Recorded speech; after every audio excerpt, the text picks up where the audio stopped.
தேவர்களெல்லாம் அசுரர்களால் மிக துன்புறுத்தப்பட்டார்கள். ஆனால் அதிலையும் கடைசியில் தேவர்கள் தான் வென்றார்கள். அதே போல நிச்சயமாக நீதியும் தர்மமும் தலை தூக்க வேண்டும் என்று சொன்னால் வருகிற 2026 தேர்தலில் நாம் அனைவரும் ஒற்றுமையாக இருந்து நாம் இந்த தேர்தலில் பணியாற்ற வேண்டும். இந்த கூட்டணி என்பது ஏதோ இங்கு இருக்கின்றவர்களால் உருவாக்கப்பட்ட கூட்டணி அல்ல. யார் இந்த நாட்டின் முதலமைச்சராக இருக்கக்கூடாது என்பதற்காக ஏற்படுத்தப்பட்ட கூட்டணி இந்த கூட்டணி. திமுக இந்த நாட்டில் இருந்து அகற்றப்பட வேண்டும்.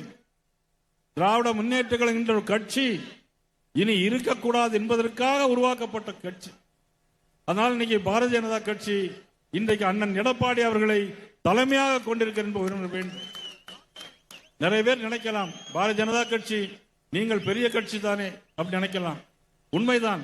ஆனால் இந்த தேர்தலில் யார் முதலமைச்சராக வர வேண்டும், யார் முதலமைச்சராக இருக்கக்கூடாது என்பதற்காக வருகின்ற தேர்தல் இந்த முறை தவறிவிட்டால் தமிழ்நாடு சுடுகாடாக மாறிவிடும். குடும்ப ஆட்சி தலைவிரித்தாடும். பெண்கள் ரோட்டிலே போக முடியாது. அதற்காகத்தான் நான் இந்த நேரத்திலே அன்போடு கேட்டுக்கொள்வது, இன்றைக்கு கூட மதுரையிலே ஒரு ஆட்டோ இளைஞன் பாரதிய ஜனதா கட்சியை சேர்ந்தவன் அல்ல, RSS சேர்ந்தவன் அல்ல, அண்ணா திமுகவை சேர்ந்தவன் அல்ல, திருப்பரங்குன்றத்தில் தீபம் ஏற்ற முடியவில்லை என்று அவன் பேரும் அவர் ஆட்டோ டிரைவர் இப்பொழுது 7 மணிக்கு தன்னுடைய உடலிலே தீ வைத்து தன்னையே மாய்த்து கொண்ட காட்சி இன்னைக்கு மதுரையிலே அரங்கேறிக்கிறது. பெரியார் சிலை முன் பின்னாலே போய் நான் சொல்வது இப்பொழுது நடந்த சம்பவம். இதே உணர்வு ஒவ்வொருவர்களுக்கும் வர வேண்டும்.